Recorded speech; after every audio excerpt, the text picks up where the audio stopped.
할렐루야. 플레러신 예배에 오신 여러분들 환영하고 축복합니다. 오늘도 예배 자리를 허락하신 그 주님을 함께 고백하며 우리 이 시간이 정말 귀한 자리, 또 귀한 시간이 되기를 간절히 소망하며 함께 기도하면서 이 시간을 시작했으면 좋겠어요. 주님, 오늘도 이 자리가 은혜의 자리가 되게 하시고 오직 성령님이 이끄시는 정말 기쁨의 자리, 정말 소망의 자리가 될 수 있는 그러한 은혜를 이 시간 허락하여 주시옵소서.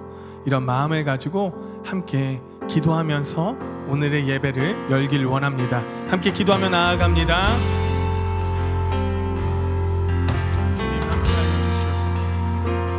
오늘도 우리의 예배 가운데 임하시고 우리의 예배 가운데 일하시는 그 주님을 찬양합니다. 소망 되신 주님을 찬양하며 예배하며 소망 되신 주님의 영광을 나타낼 수 있는 우리 귀한 자리가 되게 하여 주시옵소서. 하나님, 주님의 영광이 나타나길 원합니다. 오직 주님의 이름이 나타나길 원합니다. 하나님 함께하여 주시옵소서.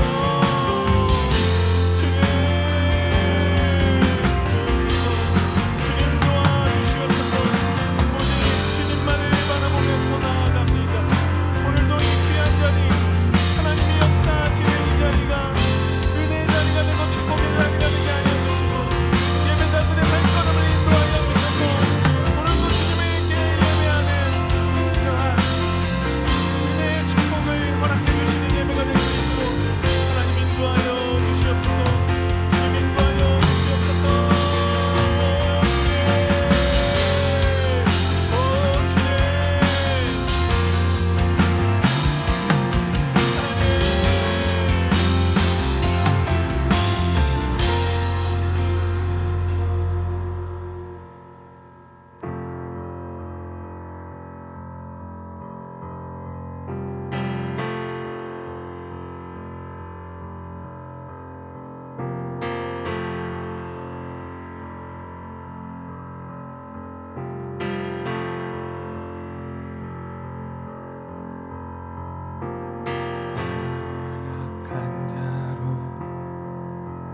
보지 않고 깊은 탄식에 기도할 수 없고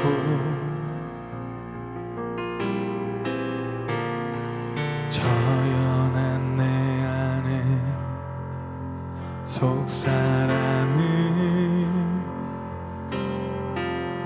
주를 보지만 말하지 못하네. 나를 악한 자로 보지 않고 나의 원통함 그 맘을 아시니 오직 나의 주 내 주의 사랑이 나의 속사람을 고쳐주시네. 주의 사랑이 목마름 채우고 주의 위로가 눈물을 닦으니 주님의 은혜가 필요한 이 땅에서 이곳에서 주와 함께 노래하리라. 우리 한 번 더 고백하며 나아가길 원합니다. 나를 악한 자로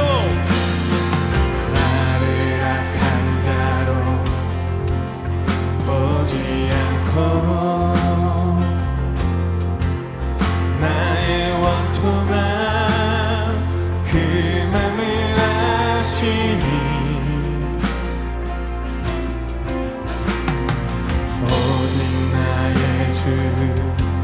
내 주의 사랑이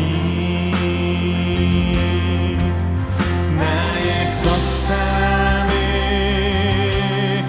고쳐주시네. 주의 사랑에 주의 사랑이 목마름 채우고 주의 위로가 눈물을 닦으니 주님의 은혜가 필요한 이 땅에서 이곳에서 주와 함께 노래하리라. 주의 사랑에 주의 사랑이 목마름 채우고 주의 위로가 눈물을 닦으니 주님의 은혜가 필요한 이 땅에서 이곳에서 주와 함께 노래하리. 주의 사랑 갈망합니다. 주의 사랑이 목마름 채우고 주의 위로가 눈물을 닦으니 주님의 은혜가 필요한 이 땅에서 이곳에서 주와 함께 노래하리라. 주님의 은혜가 필요한 이 땅에서 이곳에서 주와 함께 노래하리라. 주님의 은혜가 이곳에 임하길 원합니다. 소망 되신 주님을 찬양하며 나아갑니다. 우리의 고백을 받아주시옵소서. 할렐루야. 우리 주님께 영광의 박수 올려드립니다.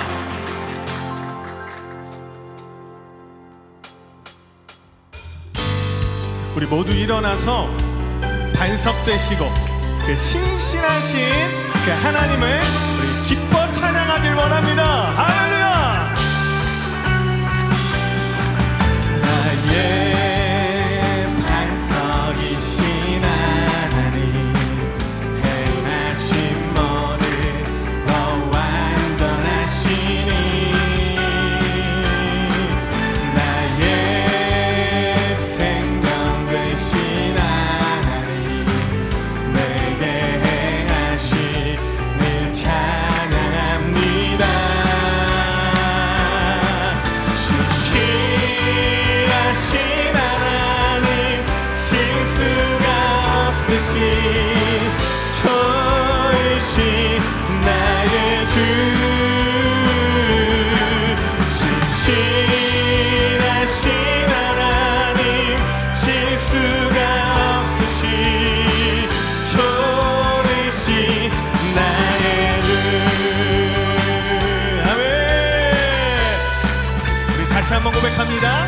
나의 반석이신 하나님 행하신 모든 너 완전하시니 나의 생명 되신 하나님 내게 행하신 늘 찬양합니다. 신실하신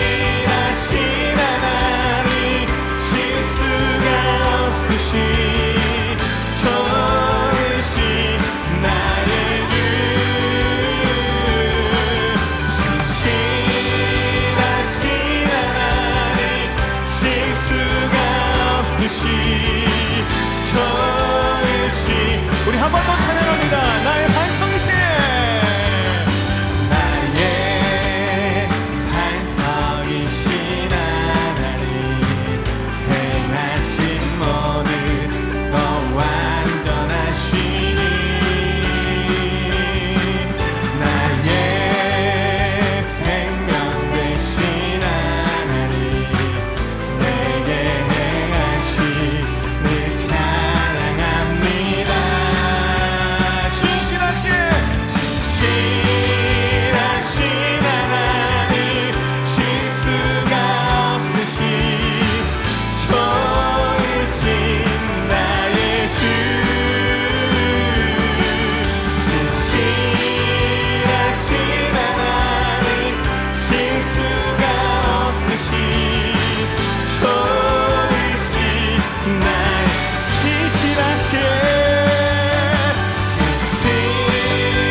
나의 가장 낮은 마음 나의 가장 낮은 마음 주님께서 기뻐하시고 작은 일에 큰 기쁨을 느끼게 하시는도다. 내가 지쳐 무력할 때 주님 내게 힘이 되시고 아름다운 하늘나라 내 맘에 주시는도다. 우리에게 축복하시 하나님 사랑 낮은 자를 높여주시고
한번 담아보길 원합니다.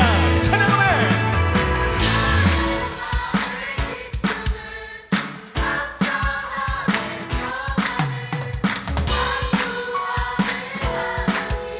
알도록 찬양함의 기쁨을 찬양함의 기쁨을 감사함의 평안을 간구함의 하나님 알도록 마지막으로 찬양함의 기쁨을 찬양함의 기쁨을 감사함의 평안을 간구함의 하나님 알도록 하셨네. 알도록 하셨네.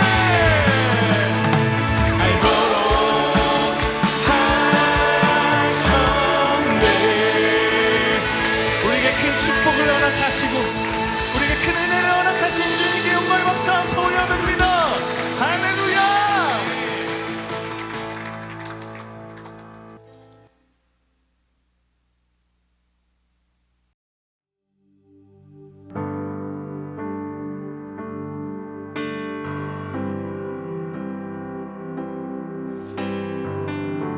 주님의 아름다움을 믿으십니까? 주님의 그 선하심과 인자하심이 우리의 인생 가운데 임하고 있다라는 걸 믿으십니까? 그 주님의 그 놀라움을 우리 시간 간직하면서 이 찬양을 고백해 보길 원합니다.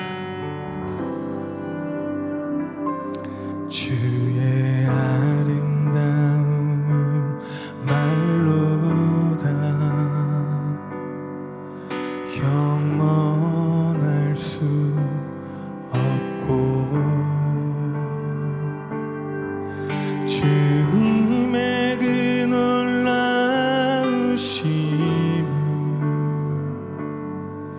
다 표현할 수가 없네. 누가 그 지혜를 깨닫고 누가 깊은 사랑 증량할까. 보좌에 앉으신 주의 위엄 아름다우신 주님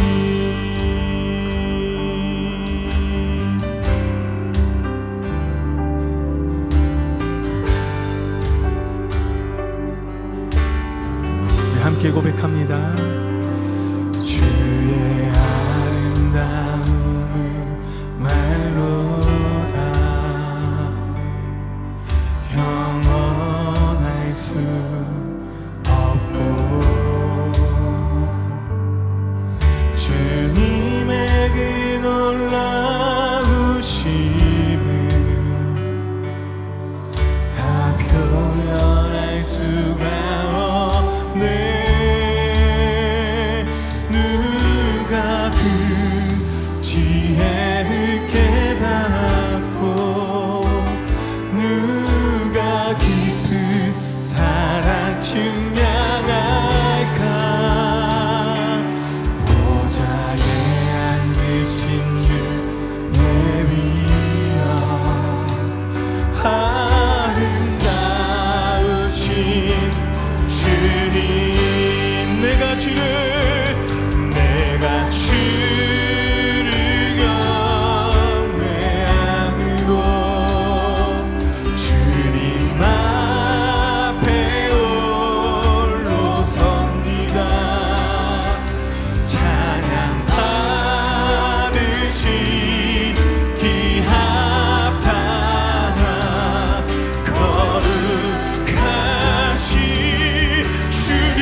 진심으로 고백하며 나아갑니다. 내가 주를 경외함으로 주님 앞에 홀로 섭니다. 찬양 바르시기 합당한 거룩하신 내가 주를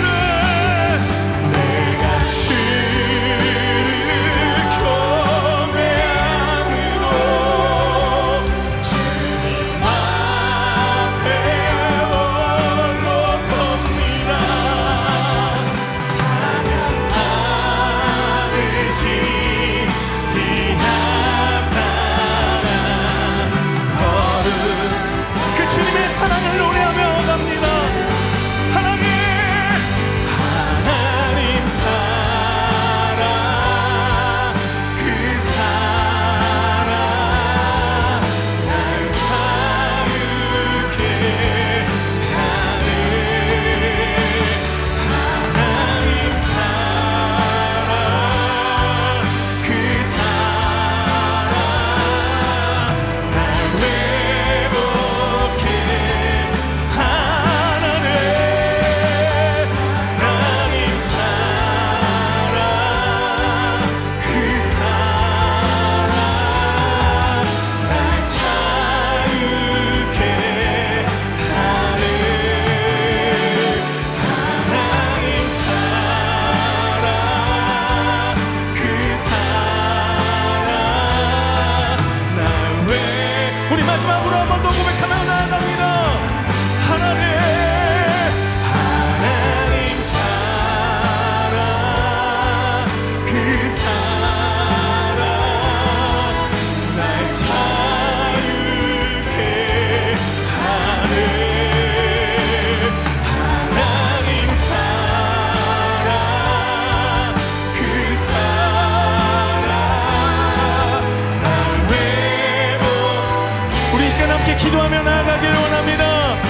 주님 오늘 이 예배 가운데 우리를 자유케 하여 주시고 우리를 회복케 하여 주시옵소서. 우리 주여 한번 외치면서 기도합니다. 주여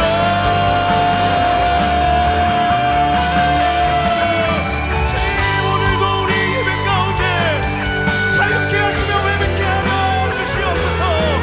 오늘도 주님 앞에 나왔습니다. 오늘도 이 예배 앞에 나왔습니다. 주님 역사하여 주시고 주님 인도하여 주시옵소서. 주여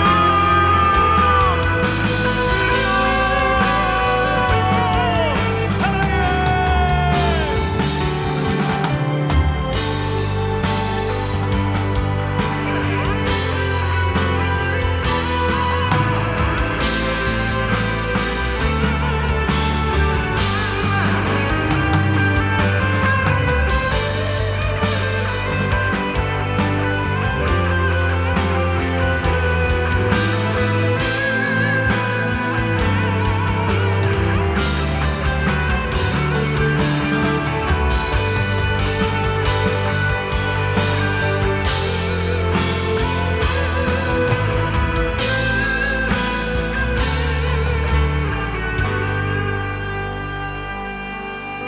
거룩하신 아버지 하나님 감사드립니다. 우리 한 주간의 삶을 보실 때 선한 것 하나 없는 모습이었고 여전히 그런 죄의 모습들을 반복했지만 주님은 이곳에서 동일하게 우리를 예배자로 부르셨고 또 부족한 우리의 예배를 통해 영광 받으신 줄 믿습니다. 아버지께로부터 받은 소망이 큰 만큼 우리가 머물러야 될 그늘은 세상이 아니라 바로 하나님의 그늘 아래인 줄 믿습니다. 그 그늘 아래 살아가는 우리의 삶이 얼마나 귀하고 값진지 이 시간 찬양을 통해 또 말씀을 통해 깨닫게 하시고 그러한 은혜와 삶 속으로 나아가길 주저하지 않는 귀한 예배될 수 있도록 아버지 하나님 모든 시간 함께하여 주옵소서. 예수님의 이름으로 감사하며 기도드렸습니다. 아멘. 할렐루야. 네, 하나님 말씀 함께 보겠습니다. 오늘 하나님 말씀은 구약성경 시편 1편 1절부터 6절까지의 말씀입니다. 너무나도 잘 알고 있는 말씀이죠. 자막 틀지 말고 한번 암송을 해볼까요? 그러지 맙시다, 그죠? 시편 1편 1절부터 6절까지 말씀. 너무 좋은 말씀이니만큼 좀 또박또박 함께 읽도록 하겠습니다. 시작. 복 있는 사람은 악인들의 꾀를 따르지 아니하며 죄인들의 길에 서지 아니하며 오만한 자들의 자리에 앉지 아니하고 오직 여호와의 율법을 즐거워하여 그의 율법을 주야로 묵상하는 자로다. 그는 시냇가에 심은 나무가 철을 따라 열매를 맺으며 그 잎사귀가 마르지 아니함 같으니 그가 하는 모든 일이 다 형통하리로다. 악인들은 그렇지 아니하며 오직 바람에 나는 겨와 같도다. 그러므로 악인들은 심판을 견디지 못하며 죄인들이 의인들의 모임에 들지 못하리로다. 무릇 의인들의 길은 여호와께서 인정하시나 악인들의 길은 망하리로다. 아멘. 이 시간 선포되는 하나님의 말씀을 통해 다시 한번 삶의 목적과 이유, 소망을 깨닫고 그것을 향해 나아가는 우리 모두가 되기를 소망합니다. 여러분, 우리 주변에는 복 있게 생겼다라는 소리를 듣는 사람들이 있죠. 이러한 표현을 보통 언제 사용합니까? 그 사람의 얼굴을 보면 편안하고 기분이 좋아질 때 우리는 그 사람을 보고 복 있게 생겼다라고 이야기를 합니다. 저는 다른 모든 예배에서 참 많은 은혜를 받지만 특별히 이 플랫 옷이 보면요, 이 복 있게 생겼다라는 이 표현을요 좀 많이 공감하는 것 같아요. 주어는 없습니다. 주어는 없어요. 복 있게 생겼다. 이유는 저만 알고 있겠습니다. 여러분, 그래서 이 시간 본격적으로 말씀을 함께 나누기에 앞서 서로 이렇게 인사했으면 좋겠어요. 옆 사람들 보시면서 복 있게 생기셨습니다. 여러분, 특별한 인사 같지 않은데 하고 나면 이상하게 기분이 참 좋아져요. 그죠? 이와 같이 복이라는 단어는 듣는 사람뿐만이 아니라 말하는 사람에게도 역시 기쁨과 행복을 가져다 줍니다. 자, 그렇다면 성경은 이 복에 대해서 과연 어떻게 이야기를 하고 있을까요? 구약 성경 히브리 원어에는요, 이 복에 대해서 두 가지 단어를 사용합니다. 주로 첫 번째는 이 바라크라는 단어인데요, 파생어까지 포함한다면 구약 성경 전체에서 약 400회 이상 사용될 정도로 가장 많이 기록된 단어입니다. 주로 이 바라크는 하나님께서 사람들의 선행이나 공로와는 상관없이 언약 관계를 바탕으로 누군가를 축복하시거나 당신의 권위를 가지고 주시는 복을 말씀하실 때 그때 사용합니다. 대표적으로는 창세기 1장 28절에서 하나님이 아담을 창조하시면서 그에게 너에게 복을 주며 라고 얘기할 때 그 복이 바라크고요. 또 하나는 창세기 12장 3절에 보면 아브라함을 부르시면서 약속하신 땅과 자손에 대해서 이렇게 축복하실 때 너는 복이 될지라 얘기하는 그 복이 바로 이 바라크입니다. 그러니 바라크는 아담에게도 그렇고 아브라함에게도 그렇고 공통적으로 하나님께서 주고 싶은 자들에게 주권적으로 주는 그런 복이다라고 할 수가 있겠죠. 그러니 그 복을 받는 대상은 상대적으로 수동적으로 느낄 수 있습니다. 또 하나, 이 바라크와 더불어서 복이라는 단어로 사용되는 히브리어는 아쉐르라고 하는데요, 이것은 구약 성경에 약 40회 가량 사용되었습니다. 주로 시편 그리고 잠언과 같은 지혜 문학에서 사용되는데, 이 아쉐르라는 단어는요 똑바로 가다라는 의미도 함께 가지고 있습니다. 따라서 이 아쉐르라는 단어는 하나님과의 관계 속에서 우리가 가진 삶의 자세와 태도에 따라 주어지는 복이다라고 할 수가 있죠. 그러니 이 바라크보다는 다소 능동적인 성격을 가지고 있다는 거예요. 본문 시편 1편의 히브리 원어가 바로 이 아쉐르라는 단어입니다. 그러니 이 아쉐르를 우리에게 적용하면 어떻게 될까? 우리가 삶의 방향을 어떻게 선택하느냐에 따라 주어지는 복이다라고 할 수가 있는 거죠. 본문은 바로 이 아쉐르, 다시 말해 능동적인 복, 즉 하나님께로부터 복을 누리기 위해서 너희가 해야 될 것이 있다. 어떤 것들이 그것이냐라고 설명하고 있다라는 겁니다. 그러면서 3절 말씀을 통해 이처럼 복 있는 사람의 특징을요, 시냇가에 심은 나무 같다라고 이야기를 하고 있습니다. 그렇다면 여러분, 이와 같은 단어의 의미를 고려할 때 복 있는 사람이 시냇가에 심어진 나무와도 같다라는 것을 어떻게 적용할 수 있을까요?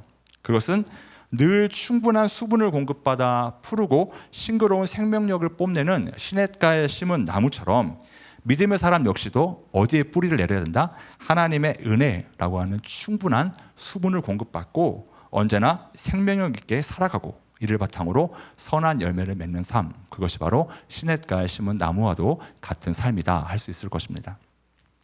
그래서 저는 여러분 오늘 이 시간 시냇가에 심은 나무라는 제목으로 말씀을 전하고 또한 듣고 있는 우리 역시도 정말 시냇가에 심어진 나무처럼 매 순간 하나님의 은혜를 공급받고 믿음과 삶 속에서 건강한 생명력을 유지하면서 선한 열매를 맺어갈 수 있기를 기대하고 또한 소망합니다.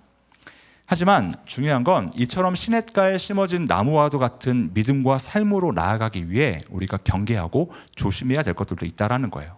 그리고 반대로 반드시 해야만 하는 것들이 있다라는 겁니다. 오늘 본문도 그것을 분명하게 대조하고 있어요. 그렇다면 시냇가에 심어진 나무와도 같은 복 있는, 다시 말해 생명력 있는 믿음과 삶으로 나아가기 위한 구체적인 방법은 무엇일까요? 오늘 말씀을 통해 하나하나 생각해 보도록 하겠습니다. 먼저 1절 말씀 다시 한번 읽어볼까요? 시작. 죄인들의 길에 서지 아니하며 오만한 자들의 자리에 앉지 아니하고. 아멘. 여러분, 사랑의 반대가 무엇입니까? 미움입니다. 슬픔의 반대는요? 기쁨이겠죠. 이처럼 대조되는 뜻을 알게 되면 강조하고자 하는 의미에 대한 이해가 훨씬 수월해요. 앞서 말씀드린 것처럼 오늘 본문도 이처럼 대조되는 두 무리에 대해 설명하고 있습니다. 하나는 의인이고요, 하나는 악인이죠. 우리가 함께 읽은 1절 역시도 이러한 방법을 통해 복 있는 사람의 특징을 말해주고 있어요.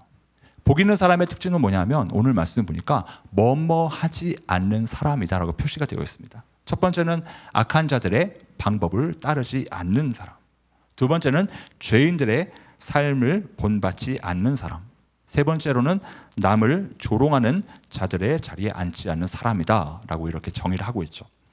그래서 우리는 이를 통해 시냇가에 심어진 나무와도 같은 정말 복 있는 믿음과 삶을 위해 어떤 자세, 어떤 믿음의 태도를 견지해야 되는가를 생각해 볼 수가 있습니다. 그것은 바로 세상의 뜻과 반대되는 방향으로 나아가야 된다는 거예요. 자, 왜 그럴까요?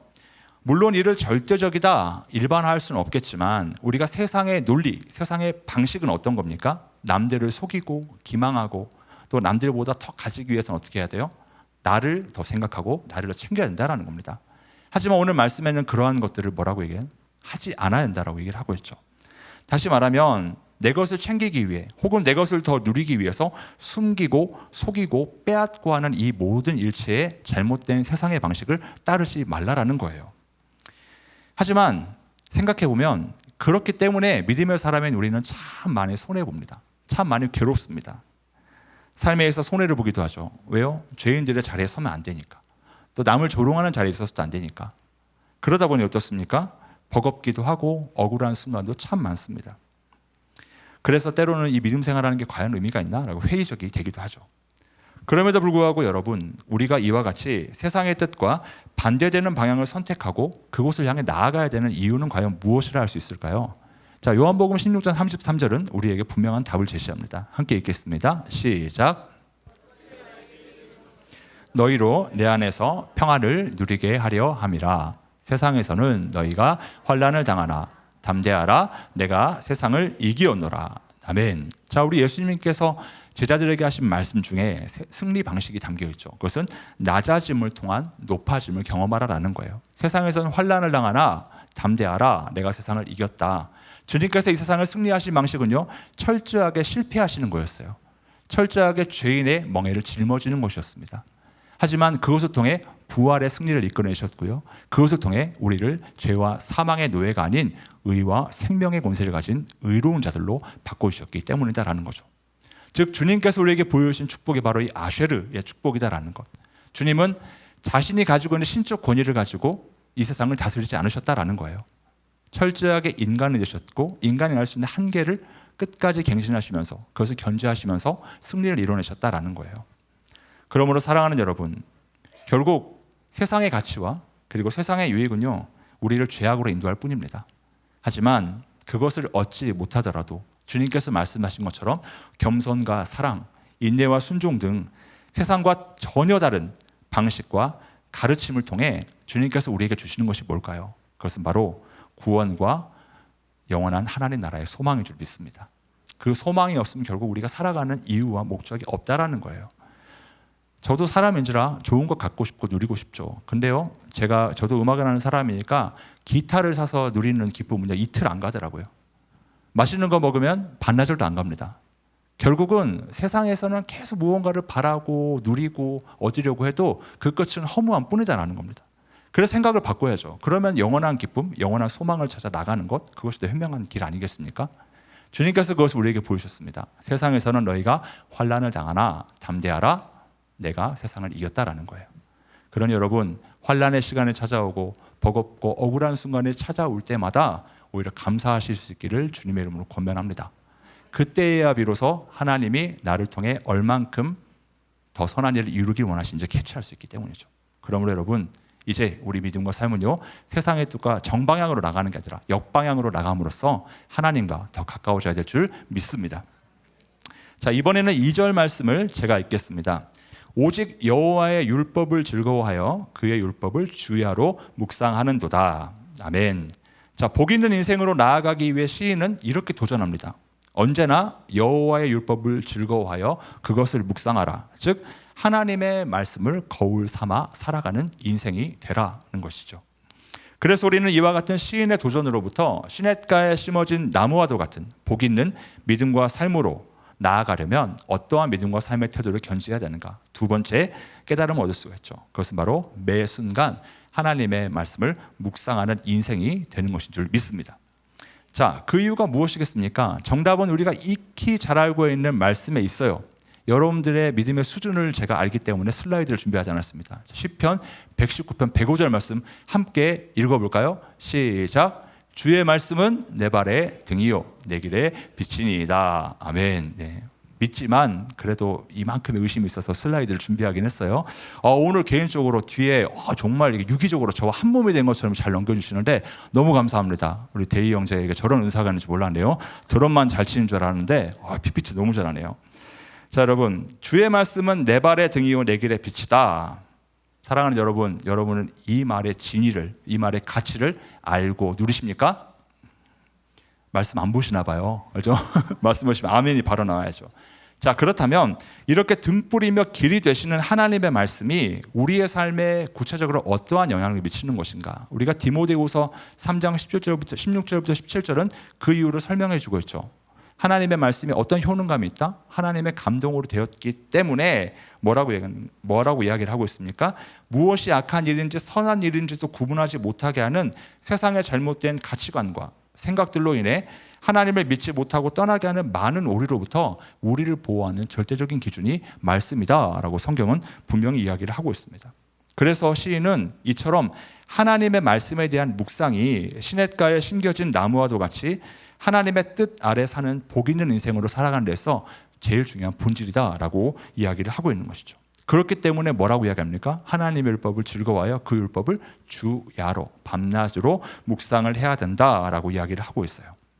하지만 우리가 이 말씀에서 놓치지 않아야 될 것이 있습니다. 그것은 하나님의 말씀을 그저 기계적으로 읽는다는 것을 묵상이라고 착각해서는 안 된다라는 거예요.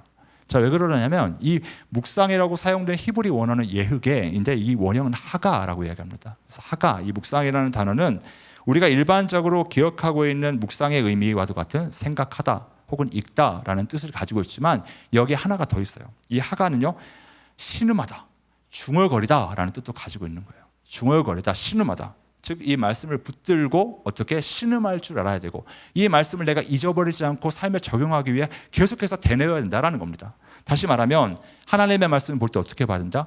역동적이며 전인격적으로 봐야 된다는 거예요. 이 말씀이 이해되지 않으면 그 말씀을 붙들고 끝까지 하나님께 지혜를 구하고 또 그 말씀대로 살지 못한 내 모습을 탄식해야 된다는 거예요. 그러니 이 말씀 어떻습니까? 뭐 씹고 뜯고 맛보고 즐기다라는 게 바로 저는 이런 의미라고 생각해요. 말씀을 피상적으로 듣고 이해하는 사람들의 삶하고 그 말씀의 거울을 삼아 말씀을 거울에 비춰보며 내 삶을 반추하는 사람의 삶은요 다를 수밖에 없기 때문입니다. 그래서 여러분, 우리는 이 묵상을요 반드시 적절한 방법과 균형을 가지고 순차적이며 동시에 유기적으로 해야 될 줄 믿습니다. 그렇다면 어떻게 말씀 묵상해야 될까요? 저는 먼저 내 뜻과 내 생각을 이루기 위한 묵상이 되지 않도록 이를 위해 잠잠히 하나님의 음성을 기대하는 기도의 시간이 중요하다고 여깁니다. 기도하지 않고 말씀 본다? 상당히 의미 없는 행위입니다. 반대로 기도를 열심히 하는데 말씀 보지 않는다? 그 기도가 어떻게 깊이가 있겠어요? 그러니 우리가 말씀을 대하기 전에 무엇보다 이 말씀이 내게 있어서 어떤 격언이나 또는 나의 좌우명 같은 그러한 나에게 적용되는 말씀이 아니라 하나님께 주시는 레마의 음성을 듣기 위해서는 무엇보다 사모하는 기도의 시간이 반드시 필요한 줄 믿습니다. 그러니 이제 우리가 하나님의 말씀 볼 때 여러분 기도하지 않고 말씀 보는 그런 우를 범하지 않아야 될 줄 믿습니다. 두 번째 과정이 있겠죠. 기도했습니다. 말씀 보았습니다. 그럼 어떻게 해야 될까요? 그 말씀이 주어질 때 여러분 회개해야 될 줄 믿습니다. 회개라는 단어는 리펜턴스예요. 리펜턴스는 돌이키다라는 뜻입니다. 돌이키다라는 건 뭐예요? 말씀의 방향과 내 삶이 동일하게 가지 않으면 그 삶에서 돌이켜야 한다는 거죠. 돌이켜 하나님의 말씀을 쫓아가는 그 회개가 필요하다는 겁니다. 그러니 이 회개에는 당연히 우리가 알고 있는 의식적인 변화와 더불어 삶의 변화도 이어져야 된다는 겁니다. 그래서 여러분 말씀 묵상하면서 결단하지 않는다? 내가 회개하지 않는다? 그 말씀은 건조해질 수밖에 없는 거죠. 마지막으로 그렇게 기도했다면 회개하고 결단했다면 어떻게 될까요? 마지막 과정이 가장 중요하겠죠. 삶의 감동으로 다가왔다면 반드시 말씀에 대한 적용을 바탕으로 이제는 순종과 헌신의 열매로 이어져야 될 줄 믿습니다. 그러니 이 세 가지의 이 코스를 보니까 어때요? 말씀 묵상하는 거 쉽습니까? 간단합니까? 그렇지 않습니다. 하지만 여러분, 그럼에도 불구하고 우리는 이러한 하나님의 말씀을 주야로 즐거워하며 그것을 반복해서 묵상해야 될 줄 믿습니다. 그 이유가 무엇인지 요한일서 2장 5절 말씀 함께 읽어볼까요? 시작. 누구든지 그의 말씀을 지키는 자는 하나님의 사랑이 참으로 그 속에서 온전하게 되었나니 이로써 우리가 그의 안에 있는 줄을 아노라. 아멘. 그렇습니다, 여러분. 하나님의 말씀을 따라 살아가는 것이야말로 시냇가에 심겨진 싱그럽고 푸르른 생명력을 가진 나무처럼 우리를 하나님의 사랑과 은혜를 누리는 복된 인생으로 살아가게 하는 가장 중요한 열쇠가 되기 때문이에요. 즉 내 안에 하나님의 사랑이 없다, 내가 하나님의 안에 있는지 모르겠다라고 헷갈리는 가장 큰 이유가 어디 있습니까? 바로 우리가 말씀을 제대로 묵상하지 않고 있는 것에 있다라는 거예요. 그래서 기독교 영성 형성과 관련해 정말 많은 저서를 남긴 목회자이며 철학자인 미국의 달라스 월라드 목사님은 그의 대표적 저서인 하나님의 모략에서 이렇게 이야기를 했습니다. 성경을 암송하고 묵상하는 것은 축복이다. 왜? 그것은 하나님 나라의 질서가 내 마음과 삶의 질서로 환원되는 놀라운 과정이기 때문이다. 동의하십니까? 하나님의 뜻, 하나님의 나라의 질서, 하나님의 나라의 섭리, 하나님의 나라의 운영 방식, 우리가 어떻게 할 수 있다? 그 말씀을 깊이 묵상하고 내 가슴에 새기며 살아갈 때 그것이 깨달아지고 이해되고 살아내게 된다는 겁니다. 그러므로 여러분, 이제는 우리가 정말 복 있는 인생으로 정말 시냇가에 심기어진 나무와 같은 인생이 되기 위해 무엇보다 하나님의 말씀을 즐거워하며 그 율법을 주야로 묵상할 수 있기를 주님의 이름으로 권면합니다. 자, 이번에는 4절 말씀 함께 읽어볼까요? 시작. 악인들은 그렇지 아니하며 오직 바람에 나는 겨와 같도다. 아멘. 자, 본문 4절은 1절과 마찬가지로 악인들, 즉 하나님의 뜻과 반대되는 인생을 살아가고 있는 사람들의 특징을 이렇게 표현하고 있습니다. 바람에 나는 겨라고 이야기를 하고 있죠. 여기서 겨의 원어는 모스라고 얘기하는데 벼 혹은 보리 혹은 조 등의 곡식을 찧어낸 껍질 혹은 곡식 알곡의 껍데기, 우리가 쭉정이 혹은 지푸라기라고 얘기할 때 이 모스라는 단어를 씁니다. 그러면 이 모스는 뭐예요? 바람에 나는 겨와 같다는 건 한마디로 중심이 없다, 무게도 없다, 한없이 가벼운 존재여서 이리 휩쓸리고 저리 휩쓸리는 상태일 뿐이다라는 겁니다. 여러분, 그렇기 때문에 우리는 이와 같은 시인의 표현으로부터 시냇가에 심기어진 나무와도 같은 믿음과 삶으로 나아가기 위한 세 번째 깨달음을 얻을 수가 있죠. 그것은 바로 견고하고 묵직한 믿음으로 살아가는 것인 줄 믿습니다. 왜 그렇습니까? 여러분, 믿음이라고 해서 다 같은 것이 아닙니다.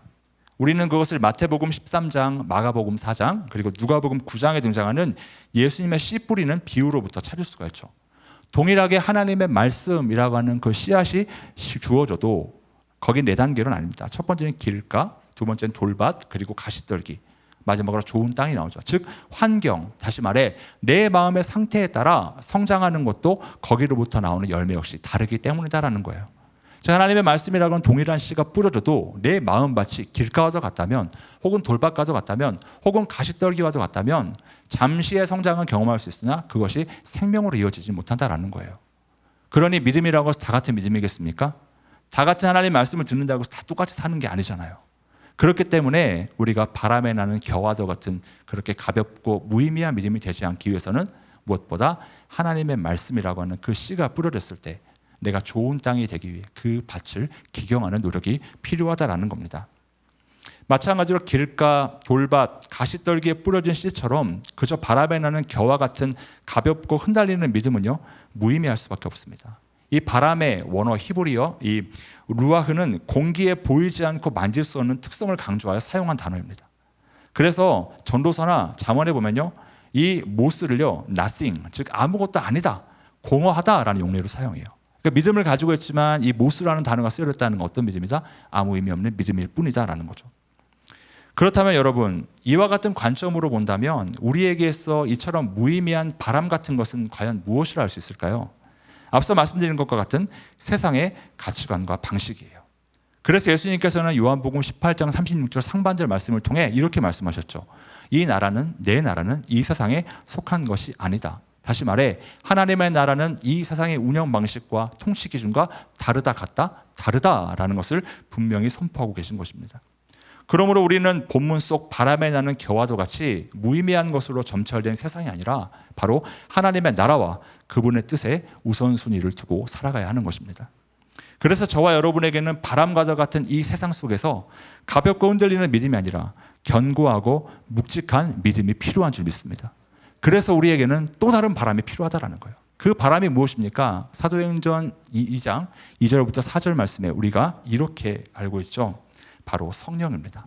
이 성령이 바로 헬라어로는 푸뉴마인데요. 이 푸뉴마가 바로 구약에 있는 루아흐와 동일어예요. 다시 말하면 이 루아흐가 아무것도 의미 없는 nothing의 바람일 수도 있지만 이 루아흐는 창세기 1장 2절에 뭘로 쓰이냐면 하나님의 영으로 쓰인다는 거예요. 그러니 우리가 휩쓸려야 될 바람은 세상의 바람이 아니라 바로 뭐다? 성령의 바람이다라는 것이죠. 그 성령의 바람에 따라 살 때 비로소 내가 내 마음을 지킬 수 있고 내 믿음은 가볍고 흩날리는 믿음이 아니라 견고하고 묵직한 믿음이 되는 것인 줄 믿습니다. 왜 그렇습니까? 우리가 하나님 말씀 보면 요한복음에서 예수님은 성령을 뭐라고 말씀하셨냐면 나의 뜻을 가르치고 생각나게 하는 영이다. 내가 가지만 그 성령이 너희와 함께 할 것이다 라고 말씀하셨고요. 로마서 8장 26절에 보면 보혜사라고 기록이 되어 있어요. 돕는 영이라고 기록이 되어 있습니다. 그러니 성령은 그저 겨와 같이 아무 의미 없는데도 우리 믿음과 삶을 흔드는 세상의 nothing의 바람이 아니죠. 오히려 우리를 평안하게 하고 우리를 담대하게 하고 우리를 지혜롭게 하는 everything, 바로 모든 것의 바람인 줄 믿습니다. 그러므로 사랑하는 여러분, 우리는 그 성령을 사모해야 될 줄 믿습니다. 성령이 아무것도 하지 않는데 그냥 임한 게 아니잖아요. 이 사도행전 2장 말씀을 통해 우리가 아는 게 뭡니까? 사도행전 1장에서 예수님께서 하늘로 올라가시면서 제자들에게 말씀하셨어요. 이제 몇 날이 못 돼요. 너에게 성령을 부어줄 것이다 라고 얘기했습니다. 하지만 제자들은 멍하니 하늘만 보고 있었어요. 하지만 이제 그들의 삶에 불현듯 스치는 것이 있었죠. 더 이상 실패자로 살지 않기 위해 그래, 주님이 약속하신 그 성령을 믿고 기다리는 적극적인 액션을 취하게 됩니다. 바로 마가의 다락방에 모여 기도하는 거죠. 사모하는 거죠. 그전에는 그저 마치 나무에서 열매가 떨어지게 기다리는 그러한 믿음으로 살았다면 이제 그들 스스로가 찾기 시작한 거예요. 사모하기 시작한 것입니다. 그곳에 바로 성령이 임했다라는 거예요. 내가 아무 노력도 하지 않고 아무 의지도 가지고 있지 않는데 성령이 임하기를 원한다? 여러분, 그거는 너무 잘못된 것입니다. 우리가 이걸 망각해서는 안 됩니다. 하나님께서 그냥 아무 이유 없이 어떠한 때와 어떠한 상황에서 성령을 주신 것이 아닙니다. 바로 제자들이 이전에 실패했던 삶, 배신했던 그런 삶으로부터 벗어나 자신들의 삶의 밑바닥을 깊이 반추하면서 깊이 기도하고 이제는 내가 주님의 힘으로, 주님께 주시는 은혜로, 주님께 주시는 지혜로 살아가겠습니다라고 다짐했던 그 기도의 순간에 성령이 찾아오셨다는 것을 기억한다면 과연 내 삶에 왜 성령께서 역사하시지 않을까라는 답이 나오지 않을까요? 얼마나 간절하셨습니까? 여러분, 얼마나 치열하게 그 성령을 내 마음 가운데 모셔드리기 위해 노력하셨습니까? 만약 그렇지 못했다면 이제 우리가 다시 한번 성령의 능력을, 성령의 존재를, 성령의 일하심을 경험하는 그런 사모함으로 나아가야 될 줄 믿습니다. 그러므로 사랑하는 여러분, 이제는 우리의 믿음이 그저 가벼운 바람에도 흔들리며 떨어져 버리고 마는 겨와 같은 그러한 공허한 믿음이 아니라 늘 적절한 일조량과 수분을 공급받아 사시사철 푸르른 시냇가에 심어진 나무처럼 우리에게 은혜와 능력을 공급하시는 성령의 인도하심을 더욱 바라고 사모하여 견고하고 묵직한 믿음으로 나아갈 수 있기를 다시 한번 소원합니다. 그렇다면 이와 같이 견고하고 묵직한 믿음과 삶으로 나아가야 되는 이유는 무엇이겠습니까? 오늘 말씀의 5절과 6절은 그 결론을 우리에게 이야기하고 있죠. 함께 읽습니다. 시작. 그러므로 악인들은 심판을 견디지 못하며 죄인들이 의인들의 모임에 들지 못하리로다. 무릇 의인들의 길은 여호와께서 인정하시나 악인들의 길은 망하리로다. 아멘. 자, 이 말씀처럼 결을 의미하는 쭉정이와 알곡은 분명 그 열매가 다른 것처럼 견고하고 묵직한 우리 믿음의 길을 누가 인정하십니까? 하나님께서 인정하시고 형통한 길, 다시 말해 시냇가에 심은 나무처럼 그렇게 싱그럽게 만들어 가실 것이기 때문인 줄 믿습니다. 이제 말씀을 정리하겠습니다. 여러분, 오늘 본문은 예수님의 뜻 가운데 살아가기를 소망하는 이들을 복 있는 사람이다. 그리고 그렇게 복 있는 사람들을 시냇가에 심은 나무와도 같다라고 지칭하고 있습니다. 그리고 그렇게 본문이 말하고 있는 것처럼 시냇가에 심어진 나무와도 같이 푸르고 싱그러우며 생명력 있는 복된 인생이란 바로 하나님께 속해 있는 삶이다 라고 분명하게 선포하고 있습니다. 또한 이와 같은 복된 믿음과 삶으로 나아가기 위해 그래서 소극적이어야 될 것, 반대로 적극적이어야 될 것이 있다라는 것을 우리에게 말해주고 있습니다. 여러분, 소극적이어야 될 것이 무엇입니까? 그것은 부정을 옹호하며 하나님의 뜻을 거스르게 하는 세상의 방법과 가치관인 줄 믿습니다. 그렇다면 반대로 적극적이어야 하는 것은 무엇이겠습니까? 간단하죠. 하나님의 말씀을 즐거워하고 그것을 주야로 묵상하는 견고하고 묵직한 믿음으로 나아가는 것인 줄 믿습니다. 그러므로 사랑하는 여러분, 이제는 하나님의 은혜라고 하는 깨끗한 물을 공급받아 언제든 생명력을 가지고 아름다운 열매를 맺는 시냇가에 심어진 나무처럼 복된 믿음과 삶으로 나아가는 오늘 이 시간이 되기를 주님의 이름으로 권면합니다.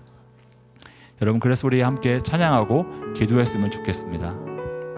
저는 이 찬양이 정말 시냇가에 심은 나무가 어떠한 마음가짐을 가지고 살아가야 되는지를 우리에게 잘 알려주고 있다고 생각해요.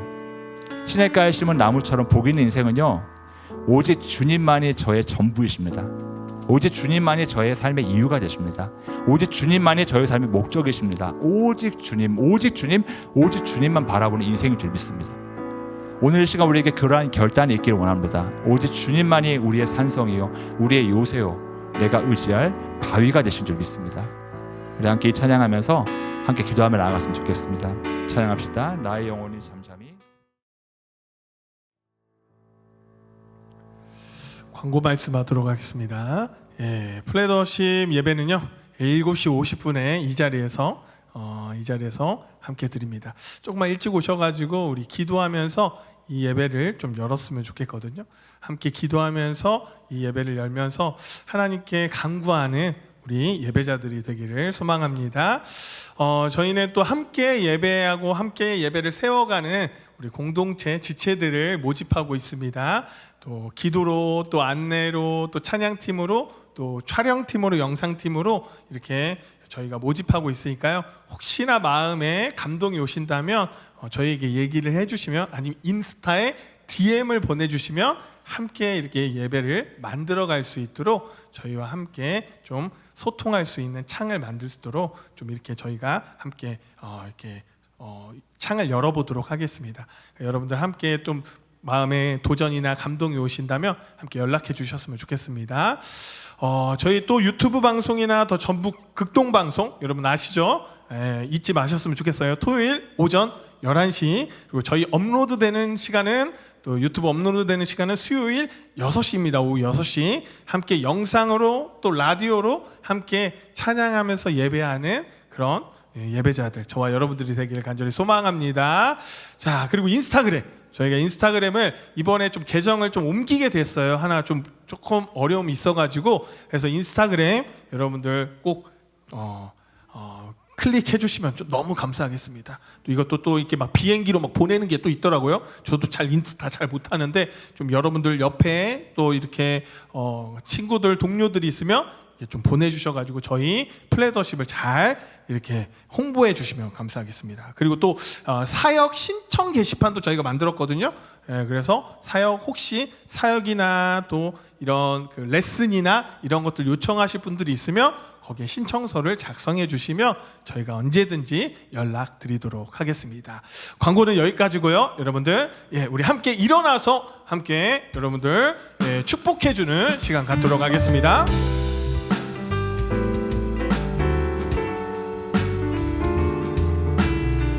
우리 함께 옆 사람을 보면서 함께 축복해 주도록 하겠습니다. 온유하고 성실하신 주님이 당신을 사랑합니다. 아름답고 한결같은 주님이 당신을 축복합니다. 온유하고 성실하신 주님이 당신을 사랑합니다.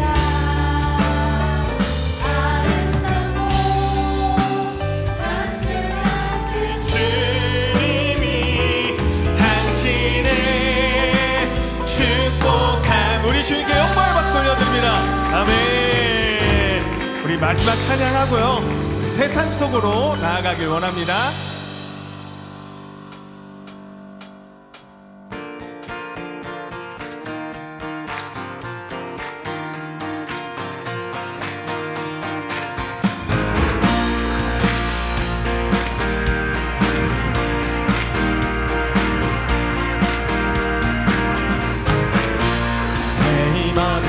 주를 바랄 때, 주를 바랄 때, 우리 주를 바랄 때, 새 힘얻은 주를 바랄 때, 주를 바랄 때, 우리 주를 바랄 때, 주님 통치하시네 손만 구원 주시는 당신은 영원하신 주, 내 영원하신 주, 지치지 않으시는 주. 약한 자 방패 되시며 위로자 되신 주, 독수리 같은 우리 한 번 더 새 힘 얻으리 주를 바랄 때, 주를 바랄 때, 우리 주를 바랄 때, 새 힘 얻으리 주를 바랄 때, 주를 바랄 때, 우리 주를 바랄 때, 주님 통치하시네 소망 구원 주시네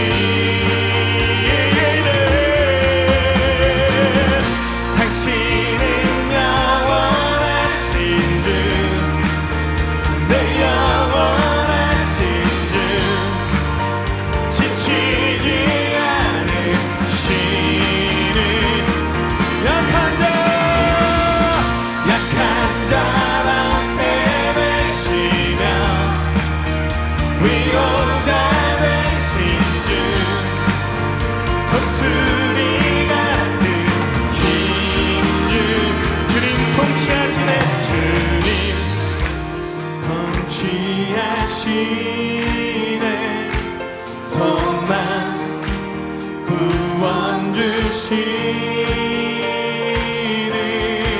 주님 통치하시네 손만 구원 주시네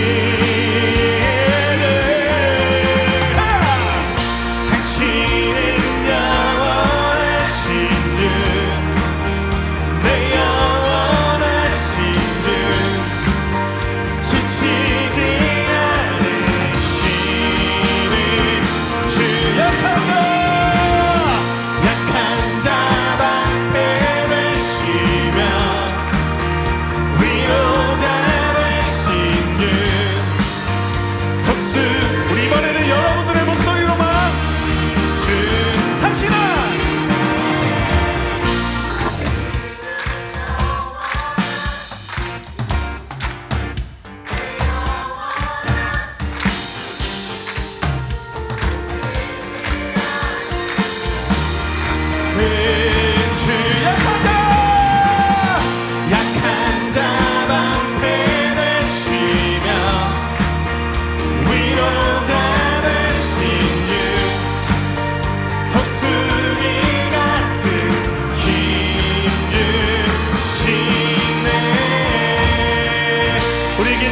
주시며 우리에게 새 힘을 허락하신 주님께 영광의 박수 올려드립니다.